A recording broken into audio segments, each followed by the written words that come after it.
అందరికీ వందనాలమ్మా. నేటి దినమున మనము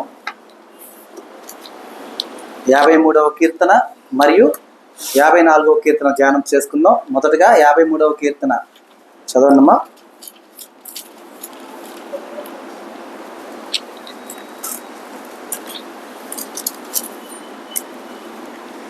దేవుడు లేడని బుద్ధిహీనులు తమ హృదయంలో అనుకుందురు. వారు చెడిపోయిన వారు అసహ్య కార్యములు చేయుదురు. మేలు చేయవాడు ఒకడనూ లేడు. వివేకం కలిగి దేవుని వెతుకు వారు కలరేమో అని దేవుడు ఆకాశము నుండి చూచి నరులను పరిశీలించెను. వారందరూ దారి తొలగి బొత్తిగా చెడి ఉన్నారు. ఒకడను తప్పకుండా అందరిని చెడి ఉన్నారు. మేలు చేయు వారెవరూ లేరు, ఒక్కడైనను లేడు. దేవునికి ప్రార్థన చేయగా ఆహారం మింగునట్లుగా నా ప్రజలను మింగు పాపాత్ములకు తెలివి లేదా? భయకారణము లేని చోట వారు భయక్రాంతులైరి. నన్ను ముట్టడి వేయు వారి ఎముకలను దేవుడు చెదరగొట్టి ఉన్నాడు. దేవుడు వారిని ఉపేక్షించును గనుక నీవు వారిని సిగ్గుపరిచితివి. సియోనులో నుండి ఇశ్రాయేలునకు రక్షణ కలుగును గాక. దేవుడు చెరలో ఉన్న తన ప్రజలను రప్పించినప్పుడు యాకోబు హర్షించును, ఇశ్రాయేలు సంతోషించును. మరి చివరిగా చదవబడినటువంటి వచనాన్ని కనుక గమనిస్తే, సియోనులో నుండి ఇశ్రాయేలునకు రక్షణ కలుగును గాక. మరి దేవుని యొక్క జనాంగముగా, దేవుని యొక్క బిడ్డలుగా ఈ లోకమందు క్రైస్తవులము అని సంతోష గానాలతో చెప్పుకుంటూ, మేము దేవుని బిడ్డలమని మనం చెప్పుకుంటూ ఉండగా, మన రక్షణార్థమైనటువంటి యేసు ప్రభు వారి యొక్క రాకడ అనివార్యమై ఉండగా, మన నిమిత్తము శిలువ ధ్యానం, శిలువ యాగము చేసి ఉండగా, ఎందుకంటే ఇక్కడ ఇజ్రాయేలునకు రక్షణ కలుగును గాక కీర్తనాకారుడు ఏమి ఆశిస్తున్నాడమ్మా? ఎవరైతే ఇజ్రాయేలు అంటే ఎవరు? ఇంతకీ ఇజ్రాయేల్ ఎవరు? దేవునితో పోరాడి గెలిచిన నరుడు. అంటే దేవునితో పోరాడి గెలవడం అంటే అక్కడ అర్థం ఏంటి? దేవునితో యుద్ధం చేయడం అని కాదు, దేవుని యొక్క మనసును గెలుచుకోవటం. మరి దేవుని మనసు గెలిచినటువంటి ఆ యొక్క జనాంగము ఈ లోకపరమైనటువంటి ఆ యొక్క సమస్త విధి విధానాలలో పడిపోయి, అంటే మేలు చెయ్యని వారు అనేకులు ఉండగా, వారి యొక్క ఆలోచనలకు వారు అంతా కూడా చిక్కి శల్యమైపోతూ ఉండగా, వారందరినీ రక్షించుకున్నట్టుకు తానే ఈ లోకానికి వచ్చినటువంటి ఆ యొక్క విధానమై ఉన్నదనమాట. కనుకనే కీర్తనాకారుడు ఆ యొక్క విధానములో ఇజ్రాయేలునకు రక్షణ కలుగును గాక, దేవుడు చెరలోనున్న తన ప్రజలను రప్పించినప్పుడు, ఏ చెరలో ఉన్నాం మనం? ఈ లోకపరమైనటువంటి సమస్త చెరలో, అంటే దేవుణ్ణి ఏదైతే మనము దేవునికి దగ్గర అవ్వలేకుండా మనల్ని ఆపివేస్తుందో ఆ యొక్క సమస్తము కూడా ఏదైనా సరే, అంటే మన యొక్క బాధ్యతలు కావచ్చు, మన యొక్క ఆలోచనలు కావచ్చు, మన యొక్క నడవడిక కావచ్చు, మన యొక్క ప్రవర్తన కావచ్చు, ఈ సమస్తము కూడా మనల్ని దేవుని దగ్గరికి పోనివ్వకుండా మనల్ని ఆపివేస్తూ ఉండగా, ఈ యొక్క ఆపివేసిన సమస్త విధానములో నుండి దేవుడు మనల్ని రప్పించినప్పుడు ఎవరెవరు హర్షిస్తున్నారమ్మా? యాకోబు హర్షించును, ఇజ్రాయేలు సంతోషించును. యాకోబు ఎవరు? ఇజ్రాయేలు ఎవరు? ఇక్కడ యాకోబు గారికి మరొక పేరే కదా ఇజ్రాయేలు. ఎందుకు ఆయన హర్షిస్తున్నాడు? ఎందుకు ఆయన సంతోషిస్తున్నాడు మరలా అంటే ఒక అనుమానం. అందుకే కదా ఆయన పట్టుకొని తొడగూటి మీద కొట్టినా కూడా విడువంది ఎందుకు? అయ్యా, నీవు నన్ను దీవిస్తేనే కానీ నేను నిన్ను విడువను.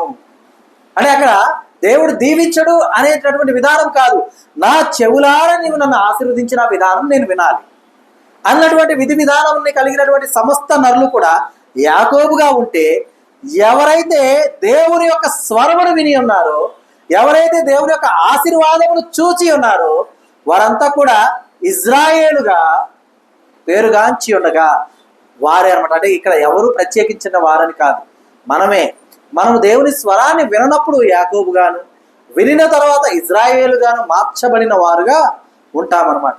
కాబట్టి గమనించాలి, అంటే ఇక్కడ దేవుడు మనల్ని చెరలో నుంచి విడిపించినప్పుడు, రప్పించినప్పుడు హర్షించేది ఎవరమ్మా? మనమే. ఎందుకంటే నా చెర వీడింది. మనం ఇప్పుడు కూడా మన యొక్క ఆలోచనలో కొందరు అనారోగ్య చెరలో ఉంటారు, కొందరు ఆర్థిక పరమైన చెరలో ఉంటారు ఇబ్బందులతో, కొందరు అనేకమైన లోక కష్టాలన్నిటిని తల మీద పెట్టుకొని ఉంటారు ఒక చెరలో, ఈ మరికొందరు బాధ్యత అనేటటువంటి చెరలో ఉంటారు. వీరందరూ కూడా బాగా గమనించండి, అప్పుల బాధలో ఉన్న వారికి అప్పులన్నీ తీరిపోయినప్పుడు వాడు ఎలా ఉంటాడు? ఫ్రీ బర్డ్ అయిపోతాడు కదా, అవునా కదా? అయితే ఇవన్నీ కూడా లోకపరమైనవి, లోకం వరకు మాత్రమే నిమిత్తమైనవి. కానీ దైవపరమైనటువంటి ఈ చెరను విడుచుకుని, అంటే ఆ చెర నుండి విడిపించబడినటువంటి ఆ నరుడు దేవునితో దగ్గరగా ఉంటాడు. కాబట్టి ఆ నరుని యొక్క సంతోషం ఎప్పుడు కూడా అధికముగా ఉంటుందన్నమాట. కాబట్టి గమనించాలి. అయితే మనల్ని ఎవరైతే దేవుని వైపు చూడకుండా చేస్తారో వారు ఎలా ఉన్నారో చూడండి.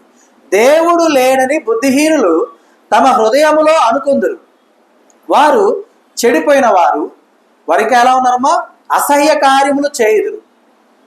ఏమా, మంచి పిల్లలు ఎలా ఉంటారు? చక్కగా చదువుకుంటా మంచి పనులు చేస్తూ ఉంటారు. చెడ్డ పిల్లలు అని పేరుగాంచిన వారు ఎలా ఉంటారు? ఏదో ఒక అల్లరి చేస్తూ, ఎవరో ఒకరిని ఇబ్బంది పెడుతూ, ఎవరో ఒకరిని బాధ పెడుతూ ఉంటారు అనమాట. అంటే బుద్ధి లేని, అంటే దేవుడు లేని ఎవరైతే బుద్ధిహీనులై ఉన్నారో వారంతా చేసేటటువంటి ప్రతి విధము కూడా అసహ్యంగా ఉంటుంది. అవునా కదా? ఇప్పుడు రోడ్డు మీద ఎవరన్నా పడిపోయిన వెంటనే ఒక చిన్న పిల్లవాడు పరిగెత్తుకుంటూ వెళ్ళిపోయి వాడిని లేపాడు అనుకోండి, అతన్ని లేపాడు అనుకోండి, ఆ పిల్లవాడిని ఏమంటాం? వెరీ గుడ్ అమ్మా, ఇలాగే సాయించాలి. ఎవరన్నా పడిపోయేలాగా ఉండి నడుచుకుంటూ వెళ్తున్నటువంటి వారిని ఒక పిల్లోడు పరిగెత్తుకుంటా వెళ్ళి నెట్టి పడేసాడు అనుకోండి కావాలి, వాడిని ఏమంటాం? మందలిస్తామా? వెరీ గుడ్ అంటామా? ఏం చేస్తామమ్మా? మందలిస్తాం. అంటే వాడు చేసింది ఏంటి? లోకమంతా కూడా ఇలా చేయకూడదు అని చెప్పే పని వాడు చేశాడు. అంటే అది ఏమై ఉన్నది? అసహ్య కార్యమై ఉన్నది అనమాట. ఎందుకంటే వారు చెడిపోయిన వారుగా ఉన్నారు. అంటే వారికి మంచి అవసరం లేదు, దేవుడు అవసరం లేదు, మనస్సాక్షి అవసరం లేదు, మానవత్వం అవసరం లేదు, ఇవేమి వారికి అవసరం లేదు. కానీ వారికి ఏం కావాలి? వారికి ఇష్టానుసారమైన జీవితం ఎలా ఉంటుందో అదే వారికి ఆనందం. అందులో కష్టం వచ్చినా అదే ఆనందం. ఎందుకంటే చిన్నపిల్లల్ని చూడండి, నువ్వు బడికి వెళ్ళకపోతే ఇంట్లో కొడతాను అని నానంటే అయినా సరే నేను బడికి వెళ్ళను కొట్టించుకుంటానంటాడు. ఎంతకన్నా ఎక్కువ కొడతారు బడికి వెళ్తే? కొట్టరు కదా, కొట్టరు. కాకపోతే బడికి వెళ్తే ఏంటి? కొడతాడేమో అని భయం. ఆయన ఎలా కొడతాడు, ఆ టీచర్ గారు ఎవరో ఒకరు ఎలా కొడతారు అనేది ఊహతో భయపడతాడు. మా నాన్న కదా గట్టిగా కొట్టాలి అనే ఆలోచనతో ఆగిపోతాడు. అర్థమైందా? కాబట్టి ఆ రీతిగా కాకుండా వివేకము కలిగి దేవుని వెతికేవారుగా మనం ఉండాలి. అర్థమవుతా? ఎందుకంటే వివేకము కలిగి దేవుని వెతుకువారు కలరేమో అని దేవుడు ఆకాశం నుండి చూచి నరులను పరిశీలిస్తూ ఉన్నాడు. దేవుడు ఏం చేస్తూ ఉన్నాడమ్మా? వివేకము కలిగిన వారు ఎవరైనా ఉన్నారా? అందుకే మనం ఒక్కొక్కసారి తొందరపడిపోతూ ఉంటాం, ఒక్కరు మాట్లాడాక మన మాట వల్ల మనం ఏమవుతున్నాం? చిక్కుపడుతున్నాం. అక్కడ మన మాట మనం ఇంకా వెనక్కి ఎలా తీసుకుంటాం? మాట అనేస్తే వెనక్కి వచ్చేస్తుందా? ఇంకా రాదుగా. వారి ఊపిరి ఉన్నంత కాలం కూడా వారు ఆ మాటను గుర్తుంచుకునే ఉంటారు. ఒక దెబ్బ కొడితే ఆ దెబ్బ నొప్పి ఉన్న రోజులు గుర్తుంటుంది, ఆ తర్వాత మర్చిపోతారు. కానీ మాట ఎలా ఉంటుందమ్మా? జీవితకాలం గుర్తుంటుంది. కాబట్టి అందుకే వివేకము కలిగి దేవుని వెతికేవారుగా మనం ఉండాలి. అలా ఉంటే మనం ఎలా ఉంటాం? నిందారహితులుగా ఉంటాం. ఏది మంచిది? తొందరపడి నిర్ణయాలు తీసుకోకూడదు, ఆలోచించాలా. 1-2 సార్లు ఆలోచించి నేను చేస్తున్నటువంటి పని మొదట నా దేవునికి వ్యతిరేకమైందా కాదా అదే ఆలోచించాలి ఫస్ట్. ఏది పడితే అది చేసేసి మనం ఎదుటి వారికి ఆమోదయోగ్యంగా ఉందా లేదా అనే ఆలోచన మనం ఎప్పుడు కూడా ఉండకూడదు. మనం సమస్త కార్యములు నా దేవుని కనుదృష్టి ఎదుట ఆమోదయోగ్యంగా ఉంటుందా ఉండదా అనేటటువంటిది మనం పరిశీలించుకొని అడుగు వేయాలి. అలా అడుగు వేస్తేనే మనం వివేకము కలిగిన వారుగా ఉంటాం.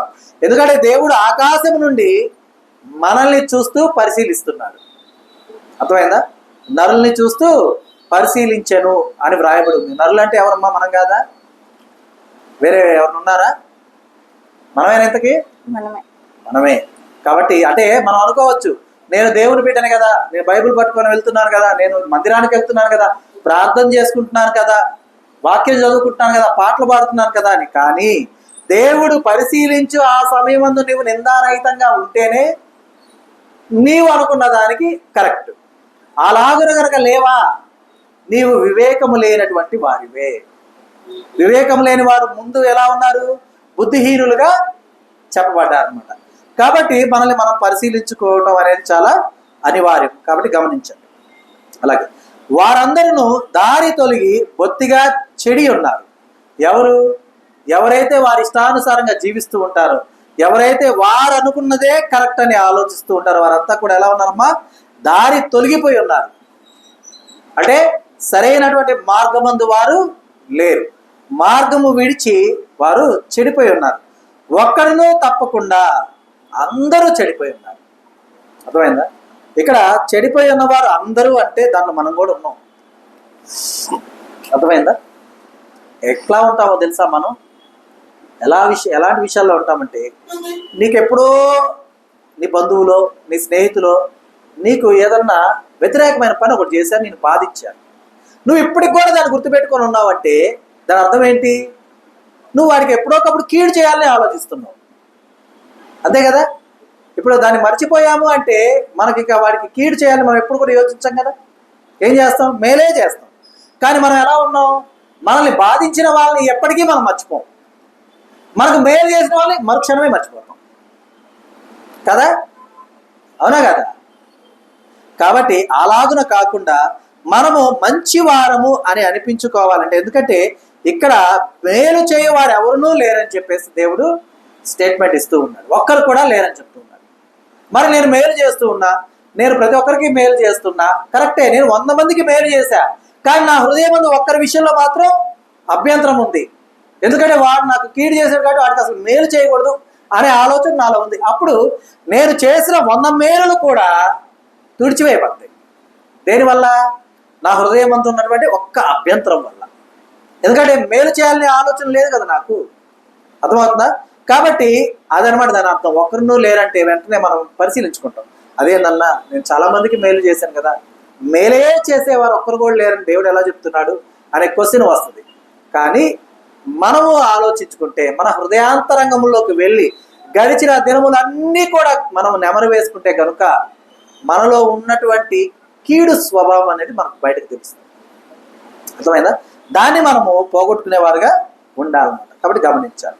చూడమ్మా, వీరు ఎలా ఉన్నారంటే, దేవునికి ప్రార్థన చేయక ఆహారం మింగునట్లుగా నా ప్రజలను మృంగు పాపాత్ములకు తెలివి లేదా?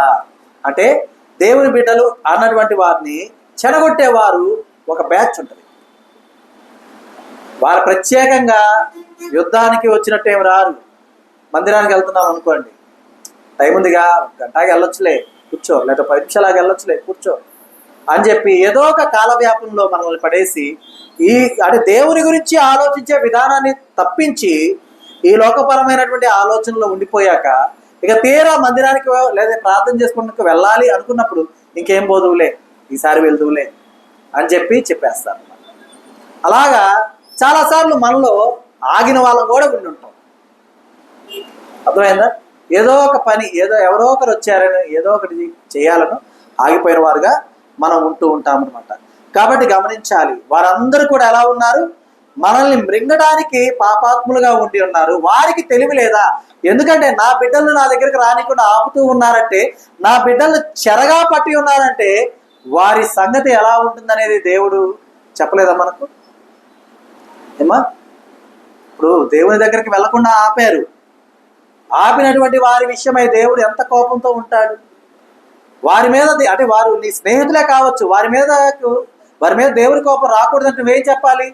వెంటనే నేను మందిరానికి వెళ్ళొస్తాను, లేకపోతే ఇదిగో నాది ప్రార్థన చేసుకునే సమయం, నేను ప్రార్థన చేసుకొని వస్తాను, ఇదిగో నాది బైబిల్ చదువుకునే సమయం, నేను వాక్యం చదువుకొని వస్తాను, ఇదిగో నాది పాటలు పాడే సమయం, నేను పాటలు పాడి వస్తాను. ఎందుకంటే ఈ సమయం నా దేవుని కొరకు నేను కేటాయించబడి ఉన్నది.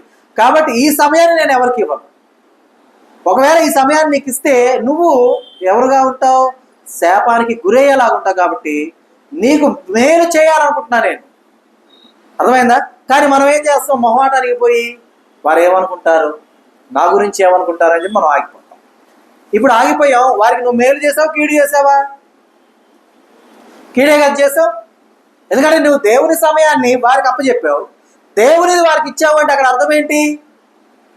దేవుని ఉగ్రత వాళ్ళ మీద రావాలనే అర్థం, నిన్ను ఆపడం వల్ల. అదే కనుక నీవు ఆ సమయం దేవుని దగ్గర కేటాయించి దేవుని దగ్గర ఉంటే వారి హృదయంలో నీ గురించి దేవుడు గొప్ప ఆలోచన కలుగజేస్తాడు. నీ కార్యం ఏదైనా వారి దగ్గర జరగాల్సి ఉంటే దేవుడే దాన్ని చేయిస్తాడనమాట. కాబట్టి అలాగున ఆలోచించి దేవుని యొక్క సమయము దేవునికి అప్పగించేలాగా మనం ఉండాలి. గమనించండి. చూడమ్మా, భయకారణము లేని చోట వారు భయక్రాంతులైరి. నన్ను ముట్టడి చేయు వారి ఎముకలను దేవుడు చెదరగొట్టి ఉన్నాడు. ఇక్కడ భయకారణము లేని చోట, అంటే భయపడటానికి కారణము లేని చోట వారు భయపడుతూ ఉన్నారు. అర్థమైందా? ఎవరు ఇక్కడ? ఎవరో కాదు, మనల్ని ఆపేవారే. గమనించాలి. అది నీ బంధువే కావచ్చు, నీ స్నేహితుడే కావచ్చు, నీ మిత్రుడే కావచ్చు, ఎవరైనా కావచ్చు. నీ సమయం దేవునిది, ఆ సమయం నువ్వు దేవునితో ఉండాలి, అంతే. ఎందుకంటే వారు ఎలా ఉంటారు అప్పుడు? వారికి భయాన్ని దేవుడు ఇచ్చేలాగా మీరు చేస్తున్నారు. అప్పుడు వారికి కీడు చేసినట్ట, మేలు చేసినట్ట? ఏం చేసినట్టమ్మా మనం? కీడే కదా. మరి దేవుడు చెప్పాడు కదా, మేలు చేయవాడు ఒక్కడూ లేడన్నాడు. మరి నువ్వు మొహమాటం ఆగిపోయావంటే నువ్వు కారణం, ఆగడానికి కారణమైన వారికి నువ్వు కీడు చేసినట్టే. కాబట్టి అలాగున కాక దేవుని సమయం దేవునికి అప్పగించేలా ఉండాలి. చూడండి, నన్ను ముట్టడి చేయు వారి ఎముకలను దేవుడు చెదరగొట్టి ఉన్నాడు. దేవుడు వారిని ఉపేక్షించును గనుక నీవు వారిని సిగ్గుపరిచితివి. ఉపేక్షించను అంటే దేవుడు వాళ్ళని విడిచిపెట్టేశాడు, వదిలేశాడు.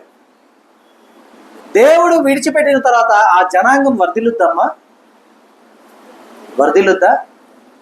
వర్ధిల్లదు. కాబట్టి ఎప్పుడు దేవుడు విడిచే విధంగా ఉండకూడదు. దేవుడు మనల్ని ఆయన కను దృష్టి ఎదుట మనల్ని ఎప్పుడు సంచరించేలాగా చూసుకునే విధంగా మనం ఉండాలి. అర్థమవుతుందా? కాబట్టి గమనించాలి. కనుకనే అంటూ ఉన్నాడు కీర్తనకారుడు ఏమని?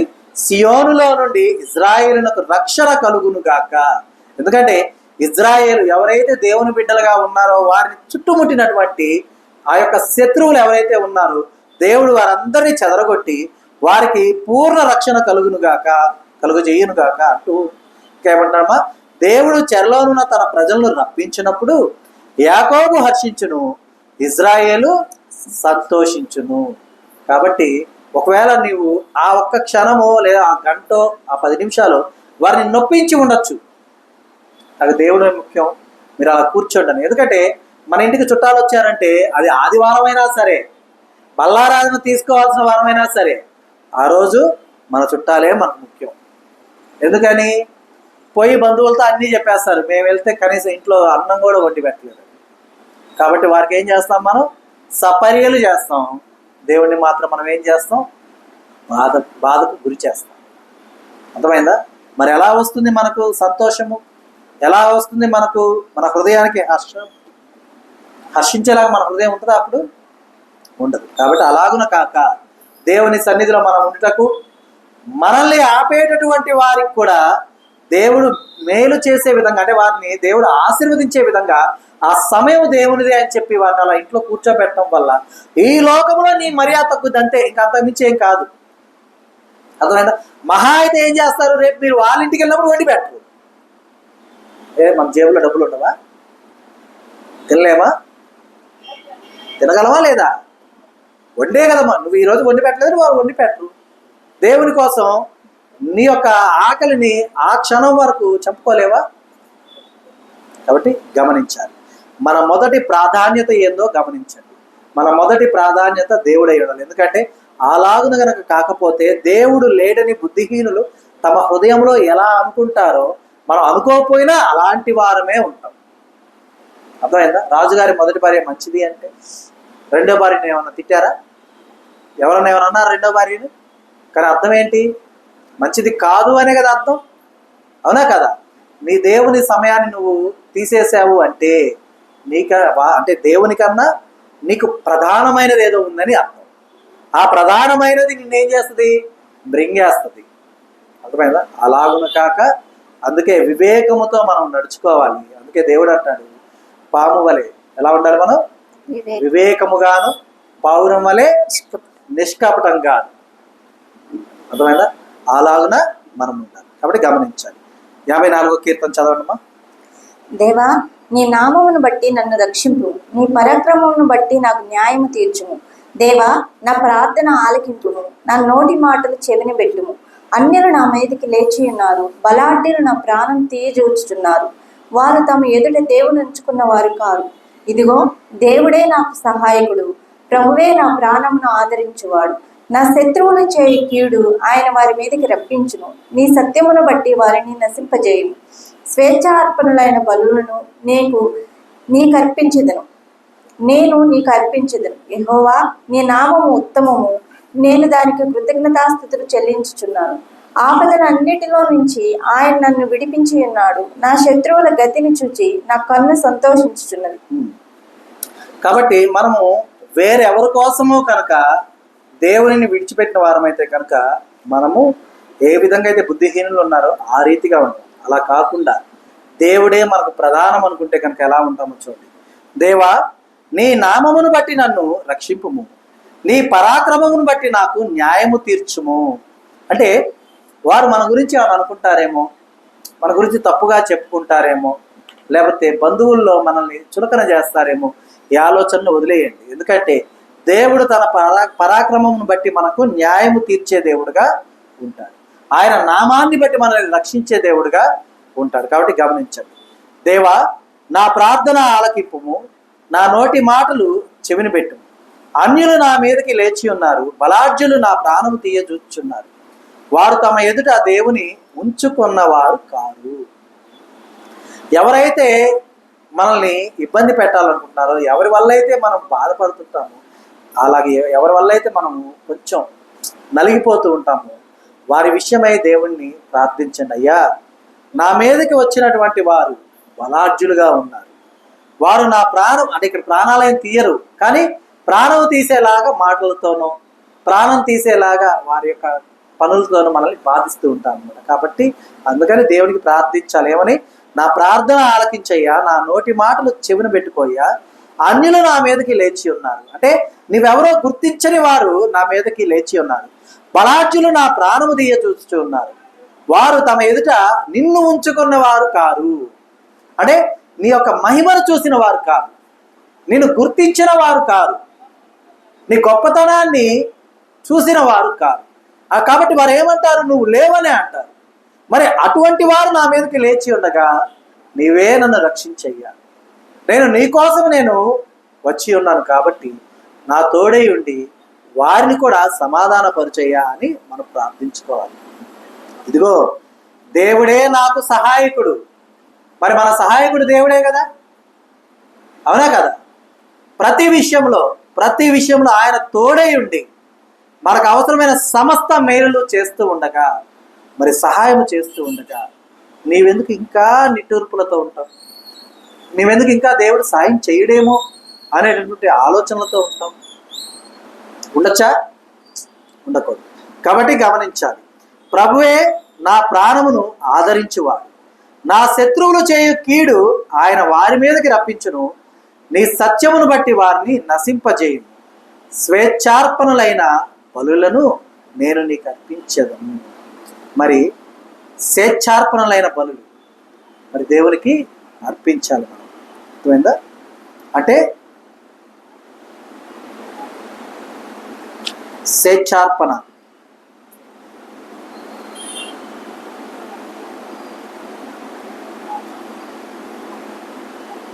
అంటే ఒబిడియంట్. స్వేచ్ఛ ఉందా మీకు? సేవ్ ఉందా? స్వేచ్ఛ అని ఉందా? స్వేచ్ఛార్పణలైన బలుల్ని నీకు అర్పించదు అంటే దాని అర్థం ఏంటంటే మనం దేవునికి అర్పించేటటువంటిది స్వేచ్ఛగా అర్పించాలి, నిర్బంధం కాదు. పాస్టర్ గారు అడుగుతారు, పాస్టర్ అమ్మ అడుగుద్ది, ఇవ్వకపోతే ఇవ్వద్దు, నీకు ఇవ్వాలనిపిస్తే ఇవ్వటం, లేదనుకుంటే లేదు. ఎందుకంటే స్వేచ్ఛార్పణ అయి ఉండాలి, అది నిర్బంధం అయి ఉండకూడదు. స్వేచ్ఛగా ఉండాలి అంటే సంతోషంగా ఉండాలి. నీవిచ్చేది ఏదైనా సరే, ఒక ఇంట్లో చెట్టుకు మామిడి పళ్ళు కాసినాయి అనుకోండి, ఒక మామిడి పండు అయినా సరే నువ్వు స్వేచ్ఛగా ఇచ్చేటట్టు ఉండాలి. ఇవ్వదలుచుకోలేదా? అసలు నో ఇష్యూస్, అవసరమే లేదు. పాస్టర్ గారు చదువుతారా? ఏమా చెట్టు నిండా మామిడి కంటే ఒక్కటి కూడా లేదు నువ్వు అడుగుతారా? సరే అడిగారు అనుకో, దాన్ని ఏముంది పాస్టర్ గారు ఇదిగోండి ఒకటి తీసుకోండి అని చెప్పి తీసిస్తే ఏం పోయింది? ఏం కాదు కదా, అవునా కదా?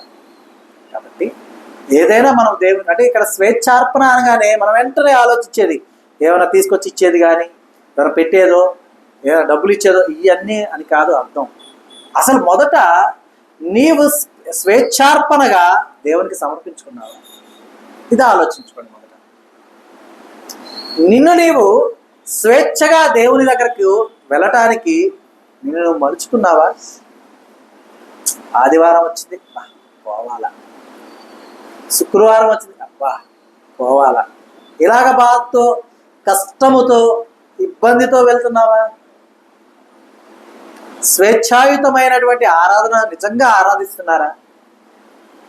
అమ్మా ఒకసారి పరిశీలించుకోవాలి మనం.